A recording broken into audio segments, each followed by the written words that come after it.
Using this trick, you have no way of losing a PvP fight. And this fighting style is the most overpowered one in this game. This is a Blox Fruits PvP guide from noob to pro. So starting off, I'm going to talk about the fighting style. And if you're a bit new to the game, then the fighting style you probably want to go for is Water Kung Fu. The reason for this being that it is the best fighting style for PvP in the first sea. You can also upgrade it to Shark Band Karate later, which is also a really good combat style. If you're a bit higher in level, then the fighting style you're probably looking for is God Human. God Human is a fighting style that you get after upgrading Superhuman. And the way you get the Superhuman fighting style is you need to have a 300 mastery on Dark Step, Water Kung Fu, and Electric. And these things are really difficult to get. So if you're really serious about getting the best fighting style, then it's going to take a lot of grinding. And that's the main drawback about this. It's very expensive and very time consuming. If you want to go for something that's not really the best, but more like the second best, you're probably looking for Death Step. You get Death Step by getting a 450 mastery on Dark Step, and then you can just upgrade it from the NPC. And the reason this is better is obviously because it's much cheaper and it takes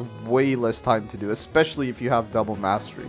And at the end of the day, fighting style is more so preference. In my opinion, I just think that God Human and Superhuman are probably the best in the game. So let's move on to fruits. So for fruits, what you want to buy if you're in the first sea is probably the light or ice fruit. And the reason for this is that the light and ice fruit both have a passive sword ability. And basically with this, you can only upgrade your fruit and you basically get a free sword with it. So you can spend all your stat points on just your fruit. And obviously the other abilities are also really good, especially the light. You can travel really fast.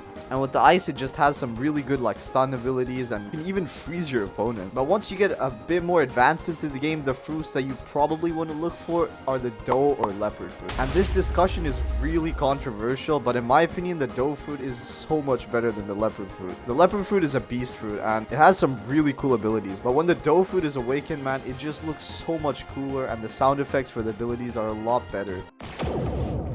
And even when using it in PvP, the dough has a lot of stun abilities, while the leopard fruit just more so focuses on just pure damage. But at the end of the day, both fruits are just really good fruits, and you probably want to choose one of those if you want to go for a PvP match against your friend. And now let's get into swords. Okay, so for swords, I'm pretty sure it's every other island you go to, it should have a sword seller, and from there you just want to buy the most expensive sword. But once you get to a higher level, the swords that you probably want to look for are the Dark Blade and the Cursed Dual Katana. In my opinion, the Dark Blade is really good for PvP because it has this one attack that just locks your opponent and doesn't let them move, and they just take a buttload of damage. And the Dual Katana is also pretty good. It has some solid damage and a bunch of really good abilities for PvP. Like the others, at the end of the day, you can choose which sword you want to use, whichever one you like more or you think is cooler. But for me, it's definitely the Dark Blade. But the best sword in the game for PvP is definitely the Saber V2. So you get the first Saber from killing the jungle boss underneath the Blox Fruit dealer's cousin. And later on, as you progress, you can upgrade it to V2. And this makes the sword the best sword for PvP in the whole game. Keep in mind that this is only the best sword for PvP and is not the best sword for grinding. But yeah, if you want to keep dueling your friends and other enemies, this is the sword you want to keep your eye on. So for stats, overall, what you mostly want to upgrade is your defense. Defense is a really important stat for PvP because it basically just lets you take less damage. And the other thing that you want to focus on is your sword or your devil fruit. It depends on what type of fighting style you're looking for. If you have a really powerful devil fruit, then you probably want to focus on your devil fruit. But if you have a really powerful sword, then you probably want to focus on that. For those of you watching that are max level and you can completely max out 3 stats, the ones I recommend that you guys do is your melee, defense, and devil fruit or sword. Depends on what you like. Or you could also put less points into your melee and maybe split between your sword and your devil fruit, but that's not really a good idea. It's better to just completely focus on 3 of them. And what you definitely do not want to do is upgrade all of your stats evenly, because it's one of the worst ways to PvP, because who uses a gun? And also upgrading all of your stats at the same time reduces the damage of all of your abilities. It's better to completely just max out 3 of them. So now let's get into hockey. Hockey is one of the most important things you gotta have if you want to be good at PvP.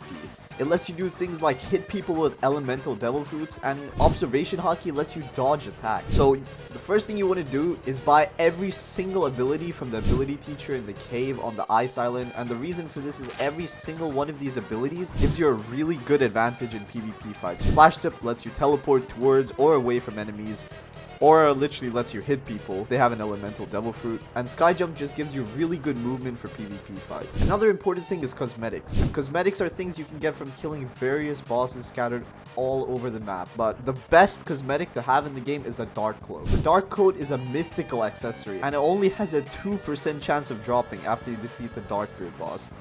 Now I'm going to discuss some really important just PvP mechanics you'll need in general. The most important thing is utilize the Q dash function and just make yourself extremely unpredictable. If you do this, the enemy will have a really hard time hitting projectile shots. Another thing you want to really focus on is combos. So what I mean by combos is you just completely spamming all your abilities and knowing the correct time to do them. You don't want to have someone escape from one ability before you use another. Just make sure you spam it all at the exact same time or as fast as you can. And if you combine this with the unpredictability, it gives your opponent a really hard time in the fight.